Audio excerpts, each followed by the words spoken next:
हम आपको ऐसी कहानी दिखाते हुए बताएंगे जो एक राजा की है, जिसे पैदा होते ही भेड़ियों के मुंह में फेंक दिया जाता है। मूवी के शुरुआत में सिमिस बंदर को दिखाया जाता है, जो बंदर के प्रजाति का होता है। आप हमारे पूर्वज भी कह सकते हैं। तभी राजा अपने पुत्र के जन्म होने की खुशी में एक पुश्तैनी पेड़ के नीचे खुशियां मनाते हैं। बंदरों के राजा, जिसका नाम सिमोन है, एक बड़े पेड़ के अंदर प्रशासन करता है। ये वो आदमी जो राजा के करीब रहता है, जो कोई भी बात सुलझाने में मदद करता है। आज बंदरों की रानी 2 बच्चों को जन्म देती है। पहला बंदर छोटा और कमजोर होता है, लेकिन दूसरा बंदर उससे बड़ा और मजबूत होता है। बंदर इस दुनिया में पहले आया था, इसलिए वो सिंहासन का पहला उत्तराधिकारी है। तभी एक बंदर चुड़ैल उस बंदर को छुटकारा दिलाने का सलाह देती है, क्योंकि वह एक अपशगुन है, और कहती है कि यह एक प्राकृतिक गलती है और बानर इसे राजकुमार के रूप में कभी स्वीकार नहीं करेंगे। और रानी के होश में आने से पहले राजा उस बंदर को दूसरे बंदर के हाथों सौंप देता है, जो उसके सेवक होता है। रानी होश में आती है, तब अपने बच्चे के लिए पूछती है और राजा से कहती है उसका अच्छा से देखभाल करे। राजा उस बंदर को राजकुमार घोषित करता है, जो मजबूत और स्वस्थ है। और वह छोटा सा बंदर को वह उस भेड़िए के मुंह में फेंक दिया जाता है, और लता में जाकर वो बच्चा अटक जाता है, जिससे भेड़िया उसके हाथ में काट लेता है। और वहीं पर दूसरा बंदर देखता है और उसे बचा लेता है और माता पिता की तरह पालने लगता है। वह बच्चा एक बानर की तरह नहीं चल पाता, क्योंकि उसके हाथ में एक भेड़िए ने काट लिया था, और आप उसे एक लूल्हा भी कह सकते हैं। इसलिए एक दूसरा बंदर, जिसका नाम ज्ञान, समय बीतता है, बच्चा बड़ा हो जाता है, जिसका नाम एडवर्ड है। ज्ञान की पीठ पर अभी भी वो सवारी करता है और एक दोस्त की तरह रहता है। ज्ञान को बोलने में कुछ प्रॉब्लम होती है, इसलिए वो सही से बात नहीं कर सकता है। एडवर्ड देखता है एक चूहा उसका खाना चुरा रहा है, जिससे वो एडवर्ड उसे पकड़ने के लिए उसके पीछे भागता है, लेकिन उसके एक हाथ खराब होने के कारण उसे पकड़ नहीं पाता। वह पेड़ के रस से जुगाड़ लगाकर एक जाल बनाता है, जिसे वह पकड़। तभी वहाँ आवाज़ सुनाई देती है, जिससे पता चलता है खेल की शुरुआत हो गई। इस खेल में एक नारियल का बॉल रहता है, जिसे बड़ा जानवर के खोपड़े में फेंकना होता है। अगर उस खोपड़े में जिसका बॉल गया, वह खेल का विजेता होगा। उस खेल में एडवर्ड भी जाने के लिए तैयार होता है, लेकिन ज्ञान इसे यहाँ पर मना कर देता है, क्योंकि ज्ञान और एडवर्ड को दूसरे बंदर यहाँ पर भेदभाव कर। किसी तरह एडवर्ड मनाकर उस खेल में पहुँचता है, और उस खेल में उस बॉल को खोपड़ी में फेंकता हुए देखकर ज्ञान से रहा नहीं जाता है। जिस प्रकार उस खेल के बीच में ही ज्ञान उस बॉल को पकड़ लेता है, और पकड़ने के बाद गिर जाता है। उस बॉल वह छेद में जाकर गिर जाता है, और जिसे भी बानर उस पर गुस्सा हो जाते हैं। एडवर्ड वहीं पर पेड़ के रस से इस्तेमाल करके उस बॉल को निकाल लेता है, और बानर सब देखते हैं और बोलते हैं ये जादू कैसे की। तभी वहाँ राजा का बेटा वारिया आता है और उस बॉल को लेकर ऊपर फेंकने लगता है, जिसका हाथ में चिपक जाता है। वहाँ उसका सहायक आकर उस बॉल को खींचने लगता है, जो अचानक से खींचकर उस राजा के खोपड़े पर जाकर गिरता है, जिससे राजा के खोपड़े में जाकर चिपक जाता है। तभी वहाँ उसे निकालने के लिए खींचता है, उसका बाल खींचकर चलाता है। तभी राजा अपराध करने वाले को जानना चाहता है, और डायन यहाँ पे पूछती है उला से, तुमने उस बच्चे को भेड़िए के मुंह में फेंका था या नहीं? उला कहता है कि हाँ, जैसे बोला गया था वैसे मैंने फेंका था।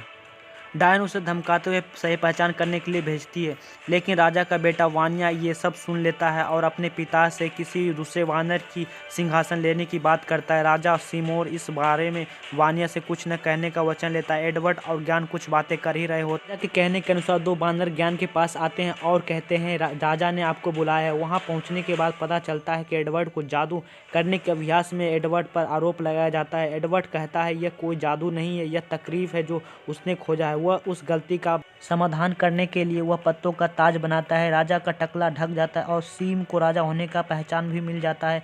तो पत्तों में साफ पानी इकट्ठा करके राजा अपना चेहरा देखता है, उसमें राजा अपना चेहरे देखकर काफ़ी खुश होता है। उसके बाद राजा के लिए एक झूला बनाता है, जो कुछ बातें कर ही रहे होते हैं कि कीट उनमें जाके हमला करते हैं। ये सब किया धरा डायन का होता है। ये राजा झूले से नीचे गिर जाता है। डायन एडवर्ड पर हथियार लगा देता है, और राजा का बेटा वानिया इसी बात का फायदा उठाते हुए एडवर्ड को ऊपर से नीचे फेंक देता है। तो जब होश आता है तब वो पूछते हैं एडवर्ड को नीचे किसने फेंका? वानिया कहता है मैंने फेंका, क्योंकि उसने आपको मारने की कोशिश। राजा बोला कौन कहता है? उसने कोई हानि नहीं पहुंचाई, तुमने एक बानर की हत्या की है। एडवर्ड को होश आता है तो देखता है ऊपर से नीचे गिरा हुआ है। ज्ञान देखकर उसे लटक कर बचाने की कोशिश करता है, पर वह पहुंच नहीं पाता। एडवर्ड ज्ञान को छोड़कर रेगिस्तान की तरफ भागने लगता है, और वहीं पर एक 2 शत्रुमुर्ग को देखता है, जिसके मुंह में एक अंगूर का गुच्छा होता है। वह अपने पैरों पर खड़ा होने की कोशिश करता है, और वह 2 पैरों पर खड़ा होना सीख जाता है, और फिर भेड़ियों का झुंड दिखाई देता है। तीनों वहां से भागने लगते हैं। पहली बार एडवर्ड उल्टा भागता है,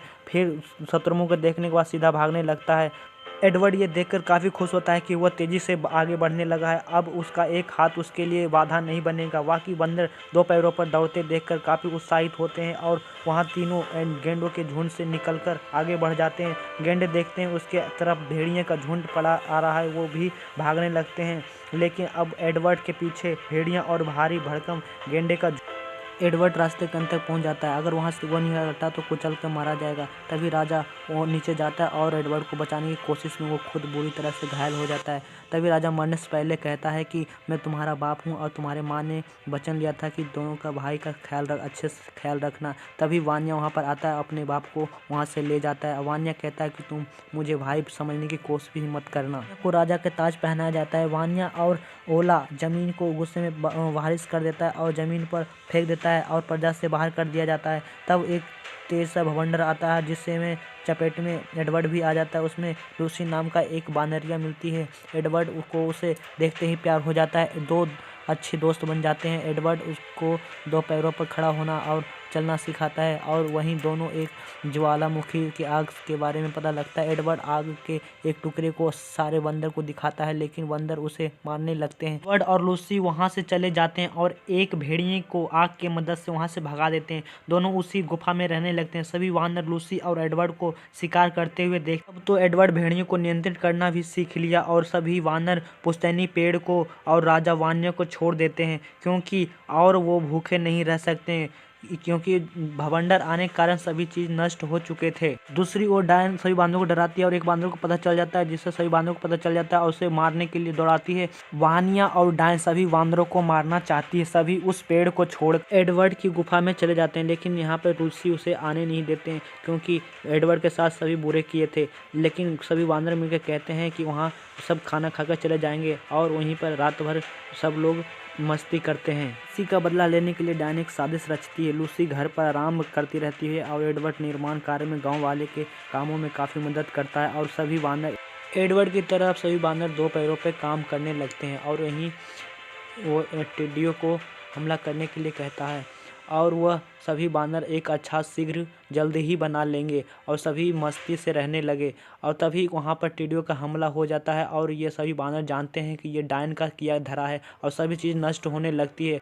तो सभी बानर मिलकर उस पेड़ के पास जाते हैं। पेड़ के पास जाने से पहले लूसी एडवर्ड को कहती है कि वानिया को जाकर बचा लो।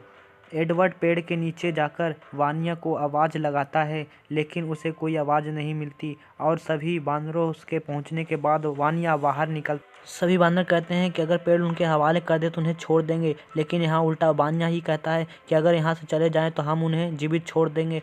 वहाँ लवन्या उसकी पत्नी जो उसके बचाने के लिए कोशिश करती है, लेकिन वहाँ पर अधिक बानर की संख्या होने के कारण वानिया यहाँ पर बहुत बुरी तरह से घायल हो जाता है। सभी वानर पेड़ में आग लगा देता है। एडवर्ड वहाँ पर लवन्या को बचाने के लिए ऊपर जाता है और वहीं पर खुद ही एक जलते हुए तने से फंस जाता है और वानिया को बुलाता है और वानिया उसको पीठ पर लाद कर निकल जाता है और बचा लेता है। लेकिन यहाँ पुश्तैनी पेड़ जलकर खाक हो जाती है, सब कुछ नष्ट हो चुकी है और बानरों के लिए यहाँ अब कुछ नहीं बचा। वालिया और एडवर्ड नाराजगी को दूर करते हैं और सभी बानर के सामने अपने भाई को स्वीकार करता है। सरगी यहाँ सभी बानरों में दहशत फैला देता है कि यहाँ जीने के लिए कुछ नहीं बचा, सब भूखे मरेंगे। तभी एडवर्ड सभी बानरों के इकट्ठा करके कहता है एक और जीने की आशा है उस पहाड़ के पीछे, जिस पहाड़ के पीछे चिड़िया जा रही है, और उस पहाड़ के पीछे जंगल हरा भरा और पेड़ पौधे पानी मिलता है और वहीं पर उसका दोस्त मित्र ज्ञान भी था। इस मूवी का अंत यहीं पर होता है और इस मूवी से यह सीख मिलती है किसी को कमज़ोर नहीं समझना चाहिए। ये वीडियो अच्छा लगा है तो एक लाइक कर दीजिए ताकि ऐसा वीडियो और लाए और सब्सक्राइब कर दीजिए।